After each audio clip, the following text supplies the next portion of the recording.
Hi, I'm Bryce Miller. I'm sports editor of the Des Moines Register. Nearest me, I'm with Randy Peterson, our reporter who covers Iowa football, and farthest from me, Mark Hansen, sports columnist for the Register. And we're talking Iowa Penn State week, Iowa's Big Ten opener week. I don't know if there's anything else in this week, but that might be enough. That's enough. Hopefully there's nothing else this week. The two's enough. We'll take that. I'll take that. You know, Randy talking a little bit, it's hard to understand what to think about Iowa's situation. On one hand, they're 3-1, not 4-0, but you know, it was a non-conference loss. If Iowa gets a strong start in the Big Ten, that non-conference loss might not mean as much down the road, but you have an extra week to prepare. Iowa was off last week. And then, you know, I'm curious to get your impressions on Penn State. You know, at this point, they're 4-1, but two of those wins were close wins against Temple and Indiana, and you know, I saw that, you know, Temple has lost by a couple of touchdowns to Toledo at home, Indiana. You know, it's hard to really, what do you think of Penn State at this point? Have we learned enough about them based on who they played? I think we know enough about Penn State to know that they're not a very good team, at least compared to what Penn State has been in the past.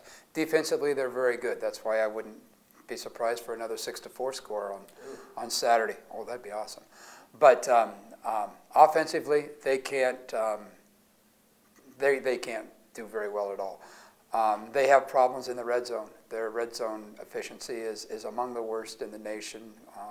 When they get the ball in the 20, they can't score. They can move the ball up and down the field. They just can't score. They got over 400 yards against Indiana and scored one touchdown.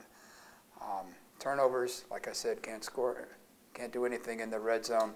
They play two quarterbacks, which, as we all know, that oftentimes means there's not one. So they're offensively challenged. So if they have red zone efficiency issues, what does that mean when you stack it against Iowa's defense? What we know about Iowa's defense at that point, is that a good matchup for Iowa? Is that, you know, good, bad, indifferent? What's the take on what that means this Saturday? I think it's a good matchup for Iowa because Iowa's defense is improving. They played, I don't want to say so badly earlier in the season, but they missed a lot of tackles earlier in the season, and playing those squiggly quarterbacks that they've played against helped them refocus on the fundamentals of tackling, which they've been able to do. And during the off week, the players were stressing yesterday over in Iowa City that they went back to fundamentals and you know, how you get your hips in front of the guy you're going to tackle instead of trying to knock him off his feet. So I would be surprised if Iowa doesn't win if Iowa's defense doesn't show up on Saturday, I'll say. Randy almost made a prediction there. Did you catch that, Mark? That was mid-sentence. He almost said win, and then the sentence trailed off, and then he said play well. But so I think Randy's hinting at what he thinks might happen on Saturday.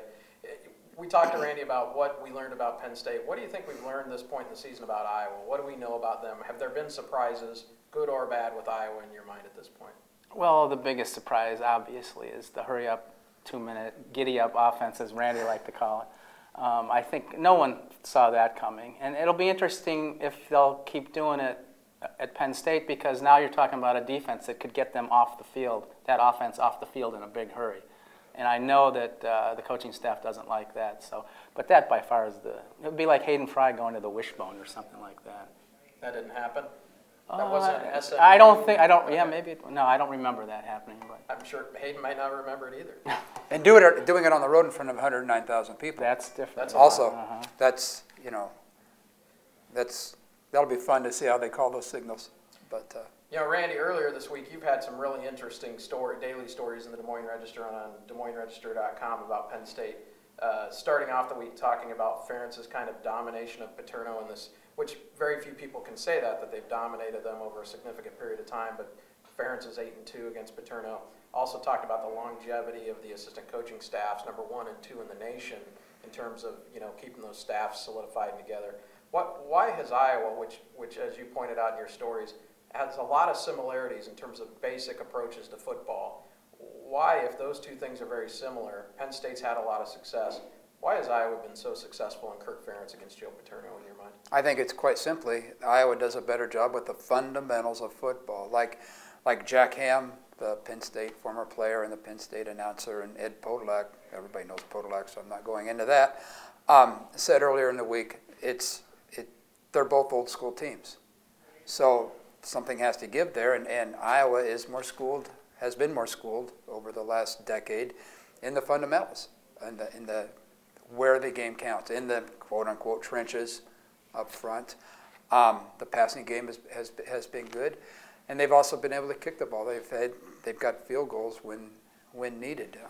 So it's just the basics. In the trenches, Iowa has overcome any obstacles that Penn State may provide, and I think you have to give a lot of credit to that for Ferentz, because he's obviously an offensive line coach, and then Norm Parker, that defense has been very good. So it is an interesting domination of two teams that are basically mirror images of each other, but one doing the fundamentals better than the other.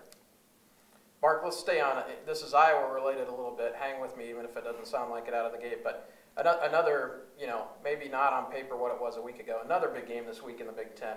Nebraska's first Big Ten game at home. They host Ohio State, who's been knocked off their feet in ways on and off the field. But Nebraska went up to Wisconsin, got dominated at Wisconsin. But that can happen to a lot of people. Madison's a very tough place to play. But as Iowa fans watch from a distance, Nebraska was a preseason pick by many to win that division, to go into the first ever Big Ten championship game. What would it mean if Nebraska loses to Ohio State and is 0-2? It would seem one of those obstacles to that first title game in that division would be, significantly damaged in terms of Iowa's chances. You've still got Michigan, you've still got Michigan State. Northwestern has always been a thorn in Iowa's side. Will Iowa fans watch that game, Nebraska-Ohio State, and what will they learn in terms of Iowa's chances? How important is it? I think it's very important. You don't want to go down 0-2, but I think that's the kind of, do we call it a division now? Is that what we call it? Legends division. Yeah. Whether you like the name or not, that's what they're calling it. We'll do something about that later, but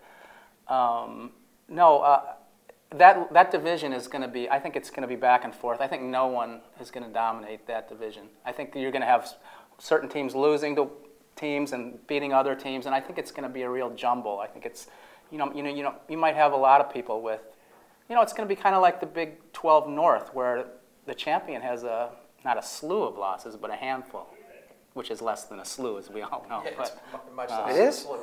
Yeah, everybody knows that. So a big game for Iowa, conference opener on the road.